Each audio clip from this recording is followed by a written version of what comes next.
You're scrolling through one of those "which generation are you?" posts, and you read the descriptions and something feels off. You read the Gen X one, the whole latchkey kid, MTV generation, cynical and detached thing, and some of it lands, but not all of it. Then you read the millennial description, the participation trophies, the avocado toast, the digital natives who grew up with the internet, and that doesn't quite fit either. You're stuck in the middle, not fully one, not fully the other. And for most of your life, nobody even acknowledged that the middle existed. But here's the thing, that in between space you've been living in, it's not a glitch. It might be the most psychologically fascinating place an entire group of people has ever been asked to build an identity from. If you were born somewhere between 1976 and 1985, there's a good chance you've spent decades feeling like you don't quite belong to any generation. And you'd be right, because technically, you don't. Researchers and sociologists have started calling this group the Xennials, a micro-generation that falls right on the cusp between Generation X and the Millennials. Some people call them the Oregon Trail generation, after that old computer game that somehow an entire cohort of kids played in school. Others have called them the Bridge generation, and I think that second name tells you something important. Bridges don't belong to either side of the river. They belong to the crossing itself. And that's what makes this group so interesting to me. Not just culturally, but psychologically. Let's start with what shaped them, because the details matter here. If you were born in, say, 1980, you had a childhood that looked almost nothing like the adulthood you walked into. You grew up with rotary phones and answering machines. You recorded songs off the radio onto cassette tapes, and you had to time it perfectly or you'd catch the DJ talking over the intro. You learned to type on an actual typewriter in school. Maybe your family had a computer, one of those beige boxes that took 5 minutes to boot up, or maybe they didn't. Either way, the internet wasn't part of your childhood. It just wasn't there yet. And then it was. Somewhere around your teens or early 20s, the entire world shifted underneath you. Suddenly there was email, then instant messaging, then MySpace, then everything all at once, faster than anyone had time to process. You went from writing notes on folded paper in class to carrying a supercomputer in your pocket, and you did it in the span of about 10 years. Here's why that matters psychologically. Erik Erikson, one of the most influential developmental psychologists of the 20th century, argued that the central task of adolescence is identity formation. It's the period where you figure out who you are, what you value, what kind of person you want to become. And the environment you do that in shapes everything. The tools you have, the culture around you, the social world you're navigating, all of it becomes the raw material your identity gets built from. Now think about what that means for someone born in 1979. Your identity formation happened in an analog world. You figured out who you were through face-to-face conversations, through handwritten journals, through the music you found at the record store, through long phone calls on a cord that stretched from the kitchen to the hallway. Your sense of self was built without likes, without followers, without a curated online persona. It was messy and private and slow, and it happened mostly in real life. But then, just as you were entering adulthood, the rules changed completely. The world went digital, and suddenly you had to translate an analog identity into a digital one. You had to learn a whole new way of existing socially, professionally, emotionally, without any roadmap, because nobody had done it before. You were the first, and I think that's the part most people miss. This wasn't just a technological shift, it was a psychological one. The Xennial brain had to do something that no previous generation had to do, and no generation since has had to do in quite the same way. It had to hold two completely different operating systems at once. One built on patience, boredom, delayed gratification, and face-to-face human connection.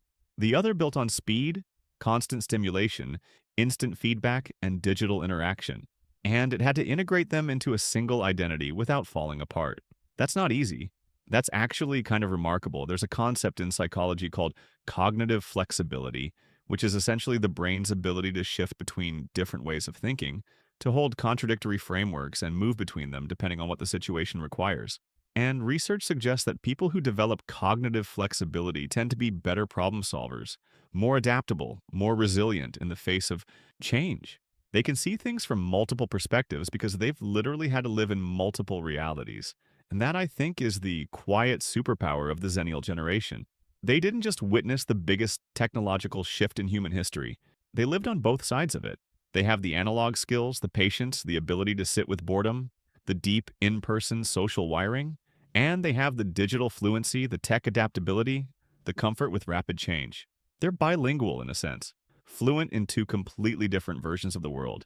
But here's where it gets a little more complicated, because there's a cost to living in between. Psychologically, identity requires a sense of belonging. Humans are tribal by nature. We need to feel like we're part of something, like there are others who share our experience, who get it without us having to explain. That's one of the reasons generational labels exist in the first place. They give people a story to belong to. Gen X had its narrative. The disillusioned, independent, slightly cynical survivors of divorce and cultural upheaval. Millennials got theirs. The optimistic, tech-savvy, socially conscious generation that was going to change everything. Both of those stories, for better or worse, gave people an anchor. Xennials never really got that. They were too young for Gen X's defining moments and too old for the millennial experience. They didn't watch the Challenger explosion with full comprehension. They were too young, but they also weren't digital natives who grew up with social media from childhood. They were too old. They existed in the gap, and the gap didn't have a name for most of their lives. That lack of narrative matters more than you might think.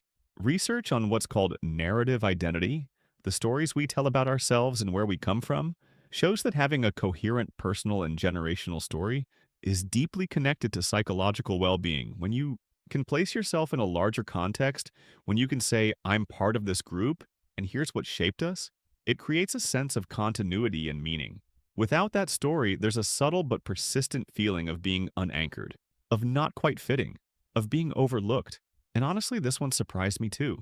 When you look at the cultural conversation around generations, the Xennials are almost invisible. Boomers and millennials get the headlines, Gen Z gets the trend pieces, even Gen X gets the occasional forgotten generation retrospective, which, ironically, is itself a form of recognition. But Xennials, they barely register. They're the footnote between two chapters. And yet, and this is the part I keep coming back to, there's something almost beautiful about building an identity without a pre-written script, because when you don't have a generational narrative handed to you, you have to create your own. You have to define yourself on your own terms. And that kind of self-authorship, that willingness to exist without a label, that comfort with ambiguity, that's actually a sign of what developmental psychologists call identity achievement. It's the highest level of identity development in Erikson's framework. It means you've done the exploring, you've sat with the uncertainty, and you've come out the other side with a sense of self that wasn't borrowed from a category. It was built from experience. So if you've spent your life feeling like you don't fit neatly into any generation, maybe that's not the problem you thought it was. Maybe the discomfort of the in-between was actually doing something important. It was forcing you to think for yourself, to adapt, to hold complexity without needing to simplify it into a bumper sticker.